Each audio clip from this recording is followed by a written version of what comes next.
Coming up this time on This Is True Really News. I have a story to do. Historical facts. When? Probably third story. Okay. Okay. In the meantime, please like, subscribe, and follow This Is True Really News. If you like stupid crap like we like stupid crap, you're our kind of people. So like, subscribe, and follow This Is True Really News, and cajole everyone you know to do the same thing. And tell them they can get it on any podcast outlet. So, Lucille and Marty Yeah. and the zebra who doesn't want to work, we all have a question. And Martin Luther doesn't have a question? Marty. Oh, I thought you were pointing at the bug and that was Marty. On your microphone. No. Oh, okay. Sorry. Dolores, come on. Dolores doesn't have an opinion. Okay. Because she can't count, but we can. And we're wondering why we only did 3 stories and I only got to do 2. 1. Sorry. What do you mean? You In the did last 2 day. stories. No. In the last one, you did. Yeah. I started with. You started with something, and I started. No, you started with spiders and the mailbag. I did the parking dilemma. Okay. You did more spiders. Okay. And then suddenly we're today. Oh, time flies when you're having fun, Tony. Yeah, but what was the excuse for us? Idiots can't count. Okay, I'll go with that. Okay. Yep. This is True Really News with Scott Combs and Tony Vercanis. All the news you're about to hear is true, Really? as far as you know. Carry on now, please. I teased. Oh, that means I have to start. Right. So this time I get to do 2 stories and you only get to do 1. Maybe. Got it. Florida deputies used a taser to stop a man who tried to avoid arrest.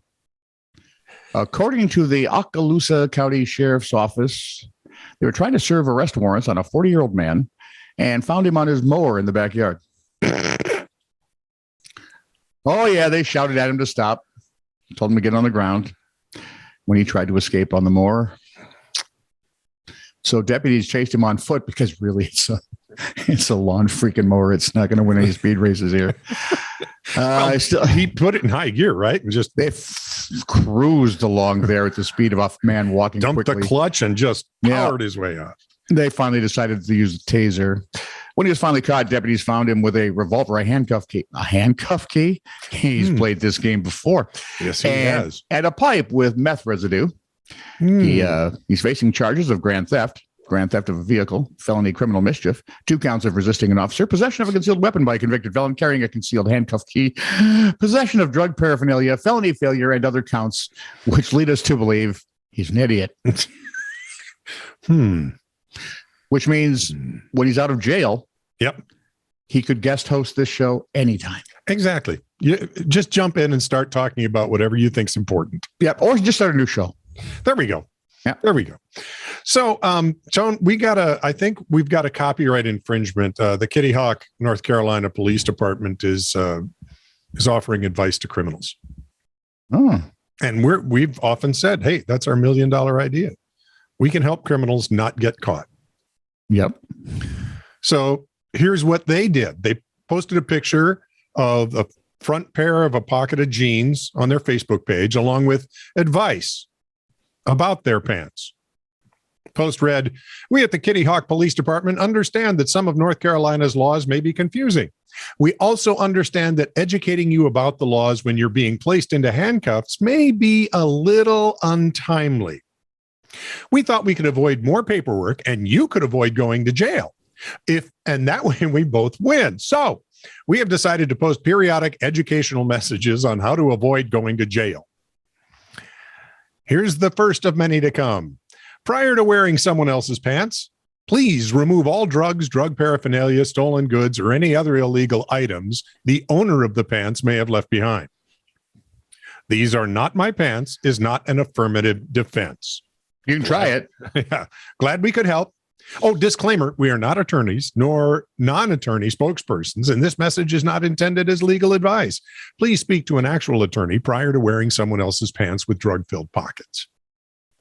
Or better yet, just if you're going to take somebody's pants, don't take them from a druggie. Yeah. Oh, yeah. There you go. Or better yet, if you're a druggie, don't use your own pants. Yeah. Use someone else's pants. Who's not on drugs? Right. Is it okay if they vape? Oh, yeah. Okay. Okay. Tone, Huh? it's your turn. Sorry. You're Well, that's right. Crabby. I get to do 2 stories this time. Yeah. Remember the game Frogger? Mm-hmm. Yep. Remember the Full Monty movie? Barely. So, a nude man from Florida, The nude and the naked. had to be a Florida man, threw a commute into chaos last week when he scampered buck naked across several highway lanes and hopped onto the bed of a semi-trailer, according to a report. And I know the report must be true because there are pictures. In this day and age, there are always pictures. The startled Sarasota drivers, imagine that, stopped to observe the mayhem on the interstate. Oh, look, there he is climbing up the back. Wow. He's got a cute little He was on I-75 about 4 o'clock on June 30th. Yes. And I'm pretty sure everyone with a phone was taking pictures. Adding to the turmoil, the unidentified naked man executed his dash and mount. Don't say mount. Amid driving rain and moving cars. That's like saying moist. It just doesn't work. Not for you. Besides, Especially not this story. Creeps out an entire generation. Yeah. Some concerned motorists called 911. Oh, God, I would have loved been the operator. And deputies eventually took the man into protective custody. And oddly enough, the guy's built like us. So we had that. Wow, this was no fun. So the cops do it while they were puking. The chase was not long. According to an office, Was the pool cold? Sheriff's Office spokesman Douglas Johnson. Well, it looked like it had been raining, so yeah, maybe it is Sarasota. Could have been warm rain. We were able to transport him to a local hospital for mental health evaluation. That should take about 10 minutes. Well, we don't know what may have precipitated this man's action, he told Fox 13. It's apparent he was exhibiting abnormal behavior. Such as? I believe I don't know what the problem was. This was a very dangerous situation for the man and the motorists traveling the interstate at that time. We're thankful we were able to resolve the situation safely. I think the problem they had was you don't play Frogger on a busy highway. No, that's a bad idea. Or the problem was if you're going to play Frogger, wear clothes, because otherwise you'll distract people. Yeah, but not somebody else's clothes, especially if they're a drug. And if they're a drug dealer, check the pants pockets first. Yeah, it's that simple. Always. Historical facts. Oh, sure. You could do 2 stories all the time. When Jefferson sent Meriwether Lewis, that's his president, Thomas Jefferson. And Lewis and Clark Lewis. Yeah, Meriwether Lewis and William Clark out west to explore the Louisiana Territory in 1804. Mary and Bill. The president told the explorers to watch out for mammoths. He was apparently obsessed with mammoths and was convinced they were still alive and trundling about. Are we talking elephants with fur coats? Yep. Thomas Jefferson. In 1835, Andrew Jackson received a present at the White House. Was it a woolly mammoth? No, it was a 1,400-pound wheel of cheese. I'd rather have the woolly mammoth. It sat around idle for 2 years until he got sick of it and invited 10,000 visitors into the White House to get rid of it. As one resident recalled, the air was... Now, this is a word I've only read. I've never heard it out loud. Redolent, I think. Okay. The air was redolent with cheese. The carpet was slippery with cheese, and nothing else was talked about at Washington that day.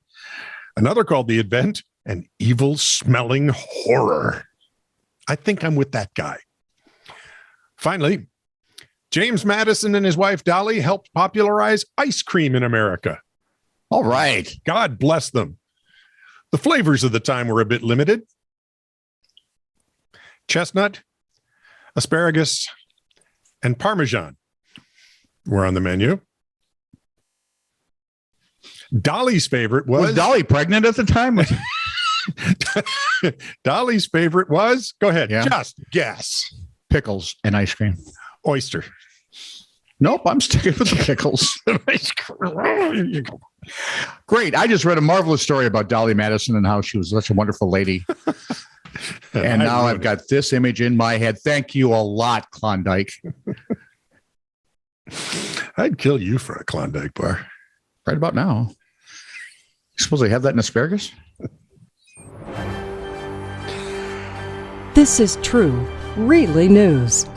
Send email to titr@netradio.network.